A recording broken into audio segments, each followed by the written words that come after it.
अस्सलाम वालेकुम। शराय दसूर से मैं हूं अब्दुल क़य्यूम सिद्दीकी और आप हैं EQS के साथ और मेरे साथ हैं जनाब नासिर इकबाल साहब और हसनात मलिक। नैब तरामीम जो पार्लियामेंट ने की थी और उनको इमरान खान साहब ने जो चैलेंज किया था वो मुकदमा एक मरतबा फिर तकरीबन 25-30 दिन की जो है वो तवक्कुफ़ के बाद, वक्फे के बाद दोबारा शुरू हो गया है। और उसमें जो तकरीबन 28-29 के करीब जो पिछली समातें थीं उन पर इमरान खान के वकील ख्वाजा मोहम्मद हारिस वो उनको दिए गए और ये एक बहुत लंबा अरसा है कि जिसमें उनको ये टाइम दिया गया और उनके आर्गूमेंट जो हैं वो मुकम्मल हुए थे। उन्होंने और इमरान खान ने ये नैब तरामीम जो की गई हैं उसको चैलेंज कर रखा है और उसमें उनके बहुत सारे एतराज़ात हैं। तो आज जो है वो मखदूम अली ख़ान वफाकी हुकूमत की तरफ से वफाकी हुकूमत के वकील मखदूम अली ख़ान जो हैं वो इन तरामीम की क़ानूनी हैसियत के दिफा में आज 3 रुकनी बेंच के सामने उतरे और बेंच है जनाब chief justice Umar Ata Bandial, justice Ejazul Ehsan और जस्टिस मंसूर अली शाह पर मुश्तमिल। आज मखदूम अली ख़ान ने अपने दलाइल का आगाज़ किया है और उन्होंने जो उनका मुद्दा है वो ये है कि अदालत जो पार्लियामेंट की गई तरामीम है या कानून साजी है उसको मुदाखलत नहीं कर सकती है उसमें, और ये उसकी जुरिस्डिक्शन नहीं है। आज उन्होंने जुडिशल पावर और जुरिस्डिक्शन के हवाले से भी अदालत के सामने अपने गुजारिशात मारूज़ात रखी और जहाँ पर इस्लामी नुक्ता नज़र के हवाले से जो ख्वाजा हारिस के दलाइल थे, आपको याद होगा कि अज़राह तफ़न्नुन नासिर साहब जो हैं वो उसके हवाले से कह रहे थे कि जब ख्वाजा हारिस अपने दलाइल मुकम्मल करेंगे तो 3 जज साहिबान जो हैं वो ये कहेंगे कि शायद उन्होंने इस्लाम कबूल कर लिया। तो वो एक इस्लामिक पर्सपेक्टिव से जो था वो उनका दलाइल थे। उन दलाइल के को उन्होंने शुरू ही में कंट्राडिक्ट किया और उन्होंने 203 और 204 के हवाले से जो है वो जो आइनी पाबंदी है, बार है, वो लगाई है। उसके ऊपर उन्होंने इब्तदाई दलाइल दिए। फिर उसके बाद उन्होंने इख्तियारात की तक़सीम का जो प्रिंसिपल है, ट्राइकोटमी ऑफ पावर का जो कॉन्स्टिट्यूशनल स्कीम है, उस हवाले से अपने दलाइल दिए। को जज साहिबान ने उनसे सवालात भी पूछे। आज जो MNA का हल्फ जब उन्होंने पढ़ा तो फिर उसके बाद जस्टिस एजाजुल एहसन ने जज का हल्फ भी पढ़ा। इस पर बड़ी दिलचस्प गुफ्तगू है और जब वो पार्लियामेंट के कानून के हक़ के अंदर दलाइल दे रहे थे तो चीफ जस्टिस पाकिस्तान ने ये सवाल भी किया उनसे कि अक्सरियत जो है वो कानून साजी करती है और जो है इस कानून के हक़ के अंदर कितने अरकान ने वोट दिया है। गो कि इसके बारे में कल मखदूम अली ख़ान बताएंगे, लेकिन अदालत की तरफ से ये सवाल जो है वो ज़रूर पूछा गया और इस पर भी मुकालमा हुआ, क्योंकि मखदूम अली ख़ान का कहना था कि कानून साजी के लिए हाउस में मौजूद अक्सरियत जो है वो काफ़ी होती है किसी भी कानून के लिए, और यही आईनी है। इस पर चीफ जस्टिस ने कहा कि बिल्कुल हमें भी पता है लेकिन आप डिफेंसिव ना हो इसके ऊपर। तो नासिर साहब, आज की जो हाईलाइट थी उसमें जो है वो मखदूम अली ख़ान साहब ने अमेरिकन सुप्रीम कोर्ट के जज थैरोगेट मार्शल का भी हवाला दिया और उन्होंने कहा कि उनका ये कहना है कि पार्लियामेंट कोई भी स्टूपिड कानून भी बनाए तो ये उसका हक है, इख्तियार है। हाँ हक है, इख्तियार है। तो आज की जो मखदूम अली ख़ान साहब के दलाइल और चीफ जस्टिस और उनके दरमियान मुकालमा ज़रा मुख्तसरन बताएंगे आप? शुक्रिया क़य्यूम साहब, आज मखदूम अली ख़ान साहब ने जो अपने आर्गूमेंट शुरू किए तो उन्होंने जो पहला लफ्ज़ इस्तेमाल किया वो ये था कि अगर मैं जुर्रतमंदी से बात करूं तो ये आपके सामने कोई केस ही नहीं है जिसका जवाब दिया जाए। और उन्होंने कहा कि कौन जो ये अमूमन इस तरह के जो मामलात आते हैं तो ये कोर्ट हमेशा पिटिशनर के ऊपर बर्डन डालती है कि वो हमें कन्विंस करे कि ये पिटिशन जो है अनकॉन्स्टिट्यूशनल है, क्योंकि कोर्ट की पहली तरजीह ये होनी चाहिए कि वो कॉन्स्टिट्यूशन या कोई जो लॉ बना उसको एक तरीके से देखे और उसको उस वक्त तक ख़त्म ना करे जब बहुत ही ग्लेयरिंग किस्म के अनकॉन्स्टिट्यूशनल नज़र आ रहे हो कि ये मतलब गैर आइनी है। अदरवाइज़ वो उनको कोर्ट की मतलब ये कोशिश होती है कि वो उसको रिकनसाइल करे, हारमोनियस वे में से पढ़े और तब जाके उसको डिक्लेयर कर। उनका कहने का ये मकसद था कि आपके पास ये इख्तियार नहीं है। जो इंटरप्रिटेशन के टूल्स हैं हाँ। वो उन्होंने एक्चुअली तो बताया ना। उसने कहा कि जुडिशल जो इंटरप्रिटेशन में आप इन्फ्रेंस तो ड्रॉ कर सकते हैं, लेकिन स्ट्राइक डाउन करने की ताकत नहीं है आपके पास। आपके पास जुडिशल इख्तियार कोई नहीं है कि आप किसी भी लॉ को जो पार्लियामेंट ने बनाया है उसको कह दें कि ये गैर कानूनी है, गैर आइनी है। ये आपके पास इख्तियार नहीं है। आप इन्फ्रेंस ज़रूर ड्रॉ कर सकते हैं और फिर उस पे लेकिन इसी पे जो है वो चीफ जस्टिस ने भी ये कहा था, उन्होंने कहा कि हाँ ठीक है, लेकिन हम इसके अनकॉन्स्टिट्यूशनल होने पर तो परख सकते हैं ना। हाँ, लेकिन लेकिन उसके सख्त है ना। पहली बात तो ये है कि आप पार्लियामेंट पे किसी किस्म का भी ये नहीं कह सकते उन्होंने मेलिफाइड वे में कोई लॉ बनाया है। और अच्छा, ये मखदूम साहब ने ये बात क्यों की कि भाई जो मेलाफिडी है वो पार्लियामेंट को एट्रीब्यूट नहीं की जा सकती। असल में बात ये कि उन्होंने ना दूसरा जो पॉलिसी मैटर्स की बात की हाँ, उन्होंने। उन्होंने बेसिकली ओथ ऑफ एमएनए या सेनेटर को जो थर्ड शेड्यूल है कॉन्स्टिट्यूशन का, उसको उन्होंने का हवाला दिया और ये कहा कि जब ओथ है एमएनए का, उस पर ये लिखा है कि जब वो ऑनेस्टली और आवाम की फलाह व बहबूद के लिए और आइन के अंदर रहते हुए लॉ बनाएगा। लेकिन जुडिशरी में ये नहीं लिखा, जुडिशल अपने फ़राइज़ अंजाम देगा। फ़राइज़ अंजाम देगा। लेकिन जो जजेस के ओथ है उसमें ये नहीं लिखा। उसमें लिखा है कि वो आइन और कानून के तहत वो उसके तहत अपने फ़राइज़ अंजाम देगा कानून में रहते हुए। इस पे वो जस्टिस एजाजुल एहसन साहब ये कह रहे थे कि उसमें ये भी तो लिखा है कि प्रॉस्पेरिटी और वेल बींग के लिए कानून बनाया जाएगा। लेकिन ये जो लॉ है नहीं, जैसे जाजुल एहसन ने कहा कि आपने ये नहीं पढ़ा है कि प्रॉस्पेरिटी और वेल बीइंग भी उसके मद्देनज़र होगी। तो उस पर लेकिन ये लॉ जो है ये तो उसमें बजाय ये उन्होंने लग रहा कहा है कि अगर कोई प्रॉस्पेरिटी और वेल बीइंग के ना हो तो फिर ये हलफ की खिलाफ वर्जी नहीं होगी। हाँ, क्या तो हलफ फिर के उसके ऊपर उन्होंने क्या कहा? हलफ की खिलाफ वर्जी नहीं होगी। तो इस पे जस्टिस मंसूर अली शाह साहब ने भी कहा था कि उसकी वजह है कि हमारा आइन, हमारा ओथ और उनका ओथ मुख्तलिफ है। उसकी वजह है कि जब हम कोई जजमेंट दे रहे होते हैं तो हम ये नहीं देखते कि इसमें आवाम की भलाई होगी या नहीं होगी, हमने जजमेंट पास करनी है। इस पे उन्होंने मखदूम अली ख़ान साहब ने 2-3 भी पेश किए थे। अमेरिका एक जज हैं होम्स, अमेरिका के सुप्रीम कोर्ट के जज, उन्होंने कहा था कि अगर लोग अपने रिप्रेजेंटेटिव के इलेक्टेड रिप्रेजेंटेटिव के ज़रिए अगर दोज़ख में भी जाना चाहें तो मैं उनकी हेल्प करूंगा क्योंकि ये मेरा काम है, मैं उनको रोक नहीं सकता। और इसी तरह जो उन्होंने जो जिसका नाम आपने लिया था थैरोगेट मार्शल, मार्शल, उन्होंने उन्होंने जस्टिस थैरोगेट मार्शल। थॉरगेट मार्शल ने ये कहा था कि जो पार्लियामेंट है उनको इख्तियार है लेजिस्लेटर को कि वो अगर स्टूपिड लॉ बनाना भी चाहें तो वो उसका इख्तियार है। तो वो ये कहना चाह रहे हैं कि आप जो है आपका राइट नहीं है। आपकी पहली कोशिश होनी चाहिए कि देखें कि अगर कोई प्रॉब्लम आ रही है तो आप उसको हार्मोनाइज़ करें, आप उसको रिकनसाइल करें, लेकिन आप जस्ट लाइक डैट आप उसको स्ट्राइक डाउन नहीं कर सकते। और फिर उन्होंने कहा कि आर्टिकल 203 जो है उसमें क्लियर लिखा हुआ है, उस पर क्लियर राइट है फेडरल शरीयत कोर्ट को कि वो किसी भी लॉ को अगर इस्लामिक मतलब इस्लाम से वो अगर वो नहीं अगर वो इस्लामी तालीमात के मुनाफी है तो कोई भी शहरी सूबा जाके वो वापस जा सकता है। रिपेग्नेंट डिक्लेयर कर सकता है। लेकिन 203 जी है उसमें ये लिखा हुआ है कि ये वाला राइट ना कोई हाई कोर्ट इस्तेमाल करेगी ना सुप्रीम कोर्ट, ये स्पेसिफिक और एक्सप्लिसिट जुरिस्डिक्शन है फेडरल शरीयत तो कोर्ट मतलब की। है कि जो ख्वाजा हारिस साहब की दो थी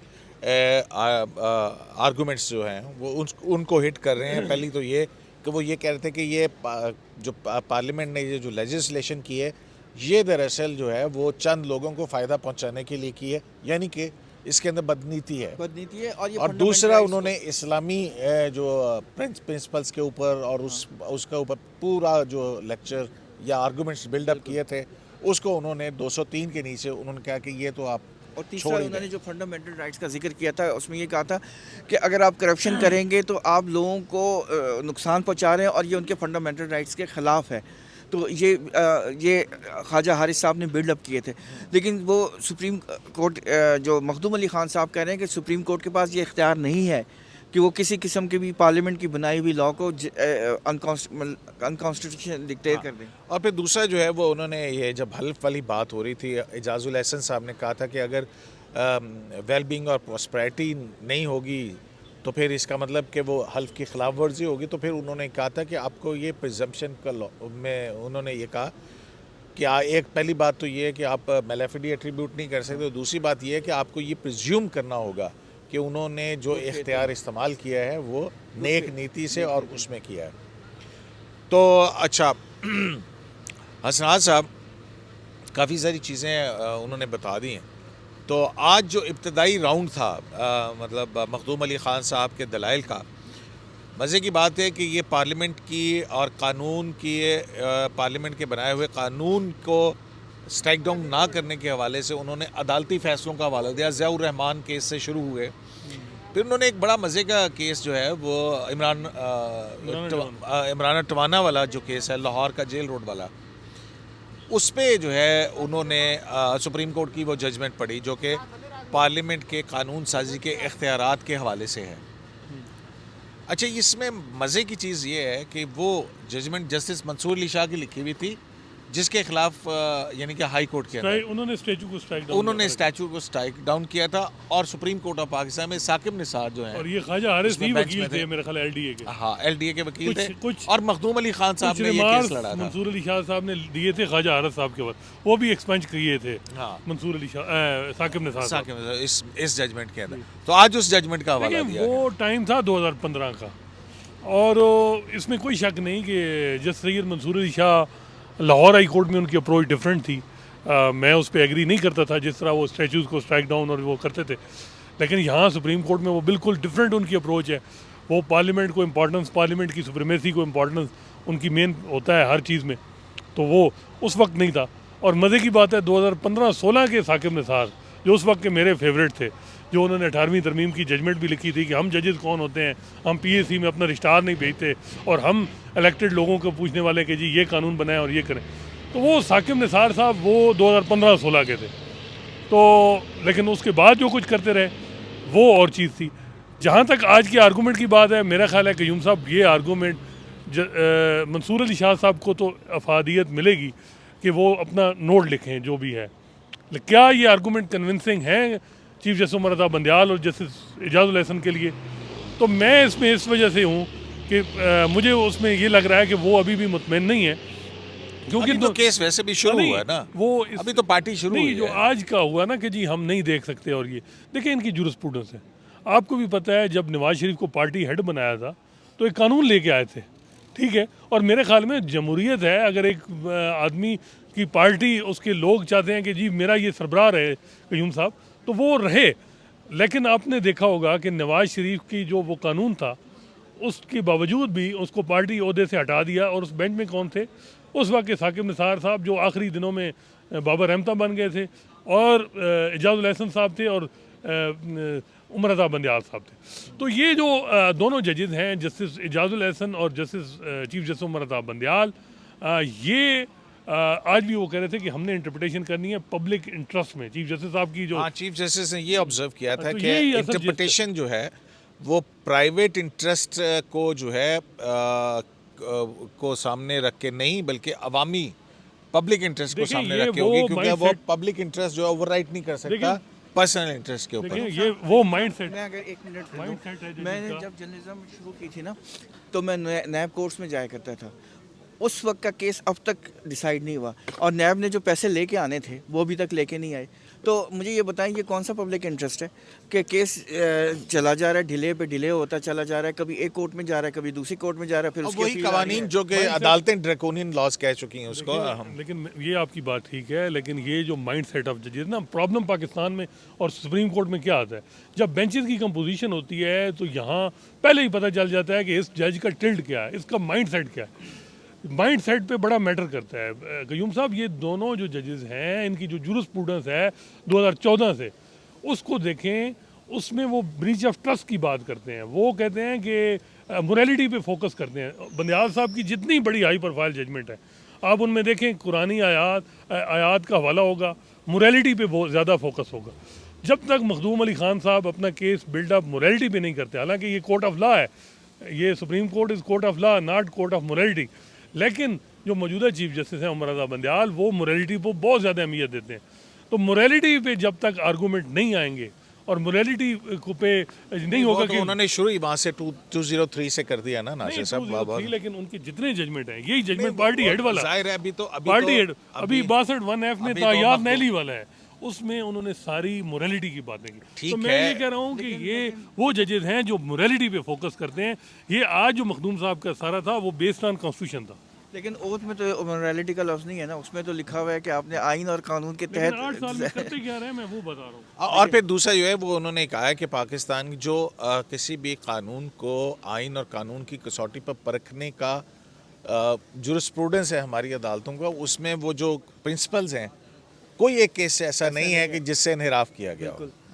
तो बेसिकली बात दरअसल ये है कि ये दो स्कूल ऑफ थॉट बन गए ना कि जी नैब, पहले तो नैब को खूब क्रिटिसिज्म करते और ये सुप्रीम कोर्ट ही में कितनी आपको याद होगा हाँ। मकबूल बाक़िर साहब की जजमेंट है। उसके अलावा मुझे याद है हर केस जो नैब का आता था, साकिब निसार साहब की अपनी इवन जस्टिस जवाद खाजा साहब के ज़माने में भी जब भी नैब का केस आया करता था, नैब बेचारी को डांट ही पड़ती थी कि ये तुम लोग क्या करते हो, तुम लोग ह्यूमन राइट्स फंडामेंटल राइट्स की वायलेशन करते हो, तुमसे पकड़ा नहीं जाता, तुमसे कोई केस नहीं होता, तुम्हारे लूप होल्स हैं तुम। उसके बाद जब ये अमेंडमेंट आ गई हैं तो अब दूसरी पार्टी आ गई है कि ये तो मतलब ये बिल्कुल ही इलीगल हो गया और एक पार्टी एक ख़ास सेक्शन ऑफ द सोसाइटी ने अपने फेवर में कर दिया है।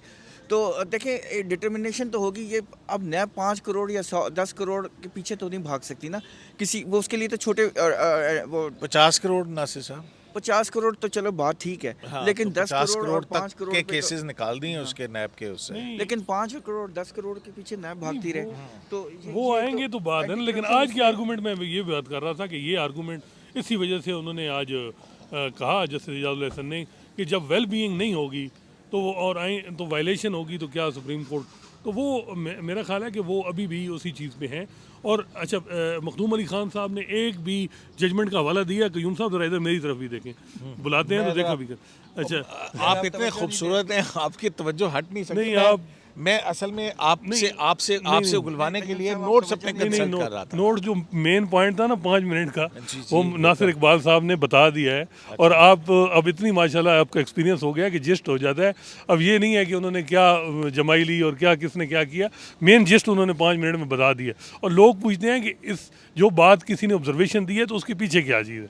मैं ये कह रहा हूँ कि मखदूम अली खान साहब का एक जजमेंट बताएं जिसमें उन्होंने इफ्तिखार चौधरी साहब का दौर का किसी जजमेंट का हवाला दिया हो जिसको ये बड़े मद्दा हैं जजेस, या साकिब निसार साहब का वो दौर जो आखिरी बाबर अहमद कोका भी तो उन्होंने स्ट्राइक डाउन किया था ना, कंटेम्प्ट ऑफ कोर्ट एक्ट जो है, मैं कह रहा हूँ जिसमें तौहीन अदालत की जो पावर से उसको जो कॉन्स्टिट्यूशनैलिटी पे आज जजमेंट दिए हैं मखदूम अली खान साहब ने हवाले दिए, उनमें वो इफ्तिखार चौधरी साहब या साकिब निसार साहब के दौर का कोई जजमेंट है? देखे मेरी मुझे बात ये सुनो। बता दें। ओहो देखे मेरी ज़ियाउर रहमान और वो लोग ये वो भाई मेरे, उन्होंने अपना केस बिल्डअप करना है ना जो उनके हक के अंदर जाते हैं।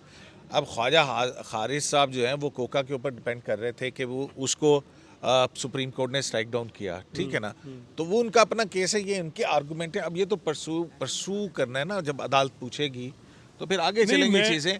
एक दिन में तो ये केस नहीं, खत्म नहीं होना ना, कम से कम देखें 30 दिन तो मखदूम अली देखिए, खान साहब भी लेंगे। साकिब निसार साहब ने एक साल में पब्लिक इंटरेस्ट में कितने स्ट्राइक डाउन किए कानून, और कितने पार्लियामेंटेरियन उन्होंने कहते थे कि आइन सुप्रीम है, पार्लियामेंट सुप्रीम नहीं है, आखिरी जो उनका व्यू था। और उनके साथ राइट लेफ्ट कौन बैठते था, राइट लेफ्ट कौन, तो वो मैं कह रहा हूँ उन जजमेंट से कोई चीज़ निकाले। मेरे साथ नासिर इकबाल साहब और हसनात मलिक हैं, देख उनके साथ उमर अता बंदयाल और इजाजुल हसन फिर हुआ वो करते थे। वहाँ से कोई चीज़ निकालें। अदर हाँ, इमराना टिवाना उस ये तो साकिब बात निसार की साहब की बातें बात हैं कर ना, रहे ये हैं। आज मखदूम साहब देखें, की बात बात- की है, हाँ। उन्होंने ये कहा है कि जो पार्लियामेंट है आइन जो है वो पार्लियामेंट ने बनाया है और इंडिपेंडेंस ऑफ जुडिशरी जो है ना उसी आइन के तहत सिक्योर हुई है। तो कहने का ये मकसद है कि कॉन्स्टिट्यूशन सुप्रीम है यकीनन है, लेकिन मदर जो इंस्टीट्यूशन है वो पार्लियामेंट है, आज पार्लियामेंट ने वो बना के ना दिया है। एक आप भी बुक पढ़ रहे हैं जवाद ख्वाजा साहब, हाँ जवाद ख्वाजा साहब की उसमें मैंने तो बड़े अभी शुरू किया है, फिर इंटरेस्टिंग जो है वाकयात भी हैं, वो फिर उस पर प्रोग्राम पूरा करेंगे। हाँ वो बिल्कुल अच्छा, बिल्कुल उनके ख्वाजा साहब उसमें की ये जिक्र किताब करते हैं वो पार्लियामेंट की पहले पहले तो देखे ना उस प्रोग्राम उस किताब के अंदर है क्या क्या, कौन से चैप्टर में क्या कुछ है, वो वाकयात शेयर करने वाले हैं बड़े मजे के। वाकयात हैं, और उसमें जजेस का पता भी चलता है कि किस तरह वर्किंग होती है बिहाइंड द सीन। और कितनी बड़ी जजेस की ईगो होती है।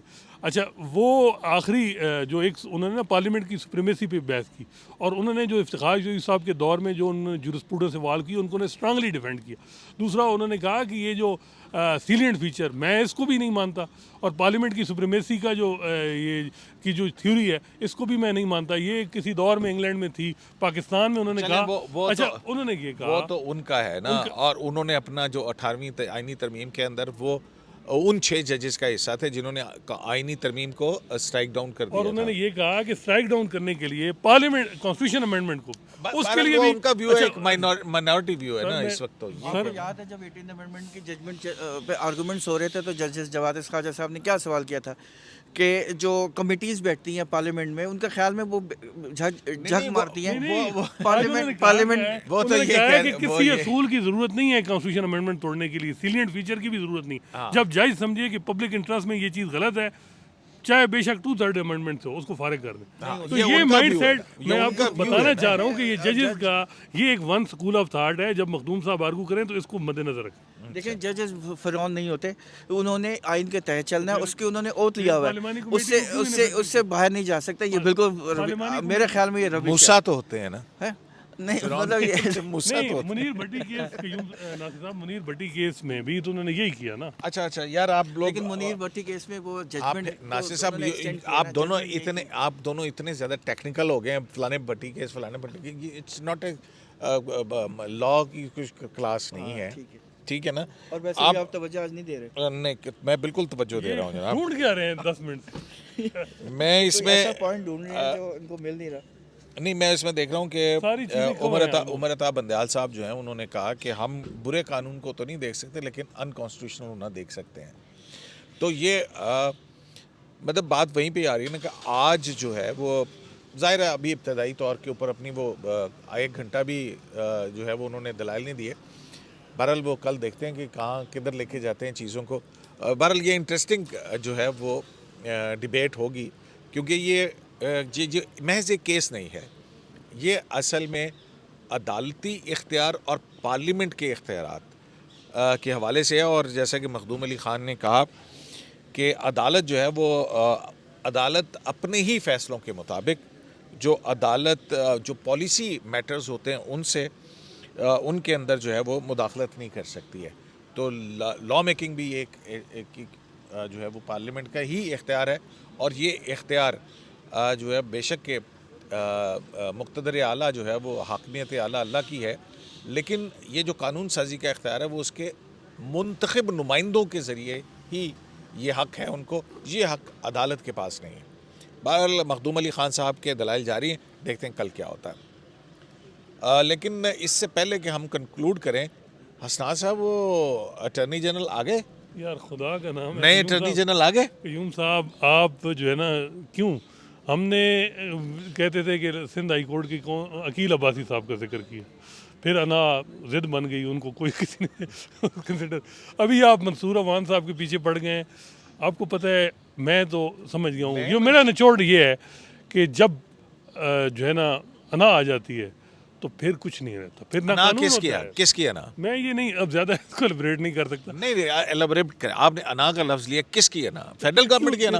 क्यों नहीं लगाया जा नहीं, रहा? फेडरल गवर्नमेंट तो उनको लगा रही है, तो फिर क्यों? अना किस तो किया? फिर क्यों नहीं लगाती? जरा पूछे नासिर साहब से। नहीं, मेरे पास वही जवाब है जो मैंने उस दिन दिया था कि- कि फेडरल गवर्नमेंट जो है ना वो कंप्रोमाइज़ करने के लिए नहीं आती। उसका काम है कि एक डिसीजन लेना, अदलिया की तरफ से रुकावट है। जहाँ से भी रुकावट है उन्होंने नहीं, अगर आपका क्या लगाना ख्याल है? उन्होंने अगर लगाना है तो लगाएं। ये क्या मजाक है कि आपने एक बंदे को टेंडर हुक्स पे डाला हुआ है और कोई डिसीजन मेकिंग नहीं हो रही। नासिर साहब, यू आर ए जर्नलिस्ट, खबर क्या है, क्यों नहीं लग रहे? बस खबर असल में ये बताएं आप।